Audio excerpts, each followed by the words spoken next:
Sedangkan logika orang tua aja ngasih jajan anaknya kita belum tentu bisa nangkap, apalagi logika Allah Subhanahu wa taala. Makanya hubungan kita dengan Allah itu dasarnya dua. Yang pertama husnuzon, yang kedua ridho.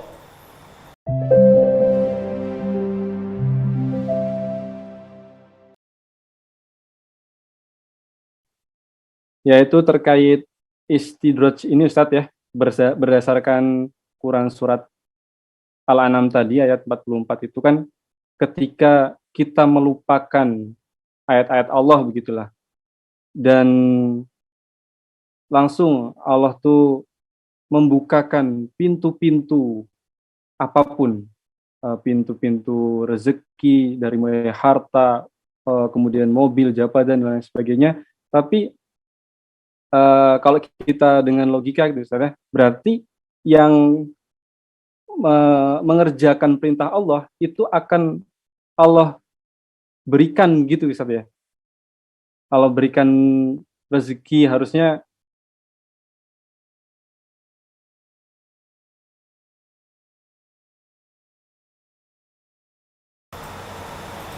Bisa jadi diberikan Allah balasan dalam bentuk materi, bisa jadi diberikan Allah dalam bentuk batin. Jadi tidak bisa kita hukum kenapa ini orang sholat rezekinya macet. Boleh jadi Allah sayang dengan dia, dicukupkan Allah rezekinya begitu, karena kalau lebih nanti dia jadi jahat. Sedangkan logika orang tua aja ngasih jajan anaknya kita belum tentu bisa nangkap, apalagi logika Allah Subhanahu wa taala. Makanya hubungan kita dengan Allah itu dasarnya dua. Yang pertama husnuzon, yang kedua ridho. Silakan buka usaha bisnis all out, hasilnya interaksi kita dengan Allah itu dua. Pertama husnuzon, yang kedua ridho. Ternyata hasilnya begini, husnuzon berarti Allah ngasih begini supaya saya selamat. Kalau lebih nanti saya jahat. Kalau banyak hasilnya husnuzon berarti ini hasilnya ini untuk buat masjid, buat sekolah, untuk ini, untuk ini, dan untuk mencari ridha Allah. Ilahi anta maksudi wa ridha kama tulubi. Jadi dulu orang berpikir beragama ini tidak begitu. Kalau saya dekat dengan Tuhan, rezeki saya lancar. Tapi kalau saya jauh dari Tuhan, rezeki saya seret. Cara berpikir itu dibantah. Fa'ammal insanu idza mabtalahu rabbuhu faqadara alaihi rizquhu fayaqulu rabbi ahanan. Ada sebagian manusia menyangka kalau diberikan rezekinya banyak, fayaqulu rabbi akraman, Tuhan memuliakan saya. Kalau rezekinya sedikit, susah, bangkrut, Tuhan ahanan, menghinakan saya. Kalla, cara berpikir itu salah. Makanya banyak juga orang yang hijrah, setelah hijrah dia balik lagi. Karena yang hijrah itu baru fisiknya, mindsetnya belum hijrah. Saya Pak Ustadz udah hijrah, kok tiba-tiba bisnis saya begini, istri saya komplain, orang tua begini, di kantor juga gini, apa sih hijrah ini? Karena hijrahnya baru aksesoris, hijrahnya baru sebatas pindah baju dari baju kaos ke baju koko. Padahal itu justru tidak perlu pindah selama menutup aurat. Yang pindah itu adalah pindah cara berpikir, mindsetnya. Bahwa Allah sekarang sedang memuliakan saya dengan sesuatu yang berbeda. Bukan dengan materi, tapi dengan ketenangan batin. Menyelamatkan saya. Jadi Islam ini merubah cara pandang. Demikian Bang Alvin. Izin Tuan Guru, saya Dian Permana dari Banten. Izin bertanya, Tuan Guru tadi sudah disampaikan tentang penjabaran istidraj ya. Terkadang kita lalai dengan apa yang sedang diberikan Allah kepada kita. Apakah memang kita sedang dalam posisi diuji oleh Allah, ataukah memang itu adalah sebagian dari nikmat. Kadang kita lalai dengan kenikmatan-kenikmatan yang diberikan oleh Allah Subhanahu wa taala. Yang ingin saya tanyakan Tuan Guru, bagaimana sih agar kita bisa segera cepat sadar bahwa apa yang sedang kita lalui itu adalah sebuah ujian yang diberikan oleh Allah Subhanahu wa taala, dan kita segera kembali untuk istilahnya sadar dan bertaubat kepada Allah. Lantas satu lagi mungkin Tuan Guru, apakah memang ada amalan khusus agar kita bisa terhindar dari yang namanya istidraj? Itu saja mungkin. Terima kasih. Assalamualaikum warahmatullahi wabarakatuh. Waalaikumsalam warahmatullahi wabarakatuh. Kita ini tidak punya waktu untuk diri kita sendiri. Bangun pagi kesiangan, mandi, kadang nggak sempat mandi, pontang-panting, kena di jalan macet, ngamuk-ngamuk sampai kantor. Kalau dia atasan marah-marah, kalau dia bawahan kena marah, kena tilang, rapat itu ini, sholat nggak sempat. Habis itu pulang nanti macet lagi, makan nggak sempat, minum nggak sempat. Lalu kemudian sampai ke rumah, anak sudah tidur, istri sibuk, suami sibuk, lalu kemudian tertidur, bangun lagi, berhari, berminggu, berpekan, berbulan, bertahun-tahun. Kita tidak punya waktu untuk diri kita sendiri.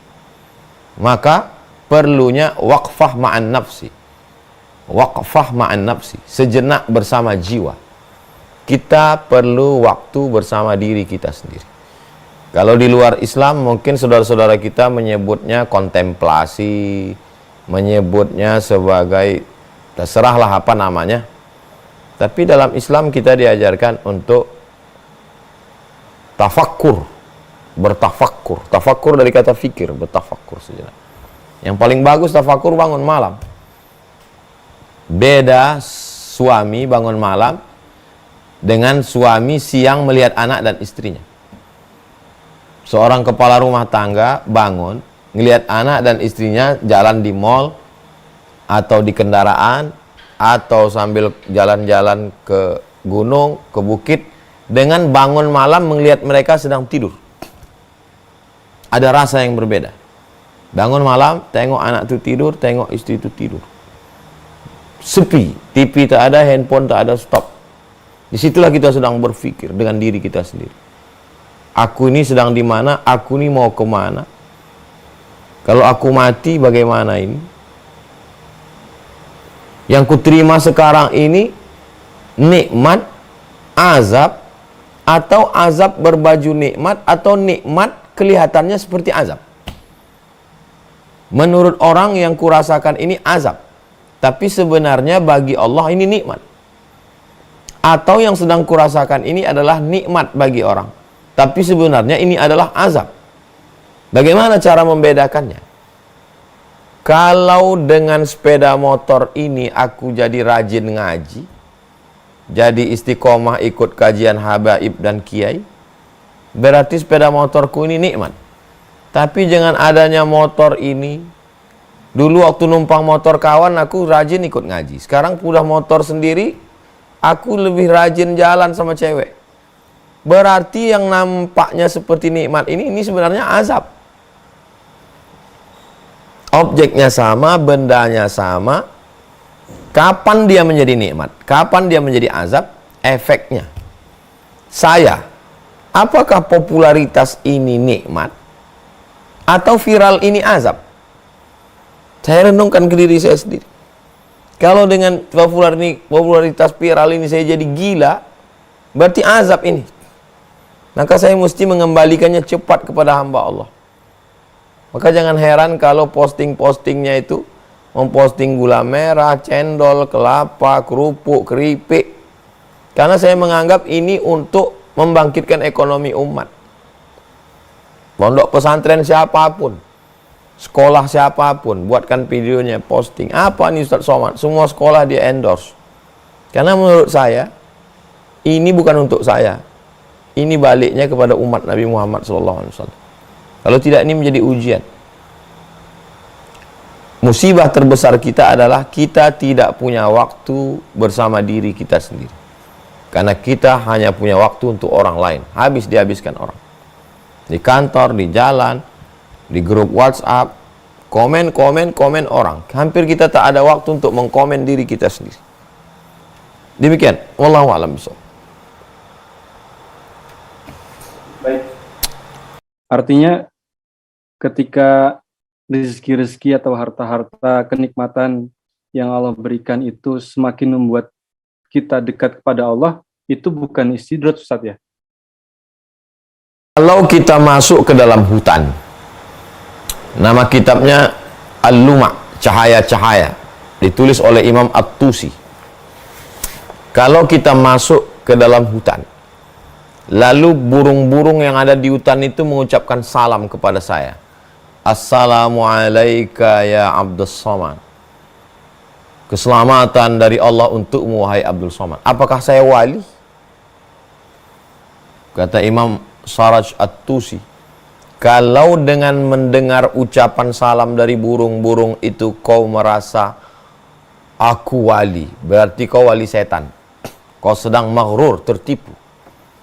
Tapi ketika mendengar burung-burung dan daun-daun kayu itu mengucapkan salam, lalu kemudian hatimu menjadi takut kepada Allah, menjadi sedih, menjadi hibah, menjadi hancur lebur. Betapa aku sudah dimuliakan Allah padahal aku nggak ada apa-apanya. Berarti kau memang salah satu dari wali Allah. Lihat betapa halusnya itu. Apalagi kenikmatan-kenikmatan yang zahir ini. Ini yang saya sebutkan tadi itu nikmat yang sifatnya batin. Tiba-tiba setelah zikir, habis zikir malam, kita bisa tahu siapa tamu yang mau datang besok. Ingat wajah si Anu, gak lama, Assalamualaikum Ustaz. Udah tembus ini. Berarti udah wali nih. Hah? Apa yang datang ini? Lagi bawa mobil, jalan-jalan yang berliku, bisa kelihatan apa yang ada di depan sana. Ini apa ini? Maka balik lagi ke dalam. Apakah dengan menyaksikan yang begitu-begitu itu makin ingat Allah? Atau makin lupa pada Allah? Makin ingat pada Allah, makin takut sama Allah, makin merasa kerdil di hadapan Allah. Berarti itu cara Allah mengingatkanmu.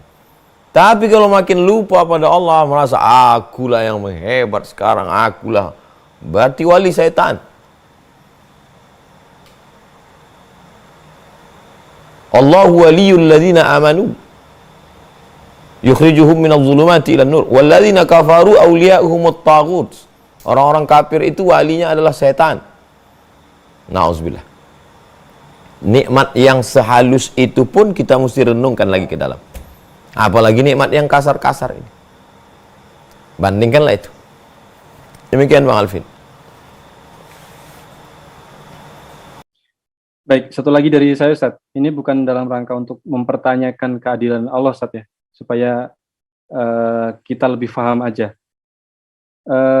Ada tuh Ustaz kejadian misalnya orang yang bermaksiat, Allah limpahkan banyak rezeki, banyak mobil, banyak harta. Tapi ada juga yang maksiat, tetap homeless, tetap nggak punya rumah, tetap miskin. Itu seperti apa, Ustaz? Ada orang mabuk, beli minuman kerasnya dari hasil mengumpulkan kardus. Berarti dunianya nggak dapat, akhiratnya nggak dapat. Ada orang yang mabuk, hidupnya mewah. Terus datangnya semua itu dari siapa? Dari Allah Subhanahu wa ta'ala. Kenapa yang ini dibuat Allah dengan mabuknya justru kaya? Dengan ini dibuatkan Allah Ta'ala dengan mabuknya. Makanya salah satu nama Allah, sifat Allah, fa'alul lima yurid. Allah berbuat sesuai kehendaknya. Beda dengan kita.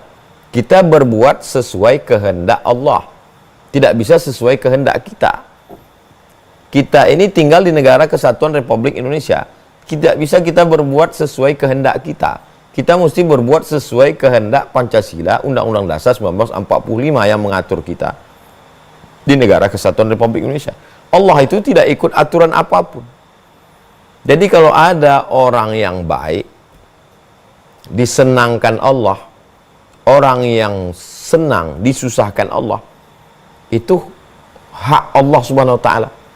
Makanya hubungan kita dengan atasan, hubungan kontraknya adalah kalau saya bekerja, Saya rajin, saya dapat gaji. Kalau saya lebih rajin, saya dapat bonus. Kalau saya nggak dapat, saya tuntut kamu. Ada pengadilan. Sama Allah nggak bisa gitu. Hubungan dengan Allah itu dua. Yang pertama, husnuzon. Yang kedua, ridho. Orang yang berserah diri terhadap keputusan Allah, sifatnya Islam. Orangnya Muslim. Makanya kita dalam sholat itu berkata, wajahtu wajhiya lilladzi fataras samawati wal arda hanifan. Aku condong kepada kebenaran, musliman. Aku berserah kepadamu ya Allah. Apapun keputusanmu aku serahkan, tapi bukan apatis. Apatis itu no action. Jabriyah itu sesat.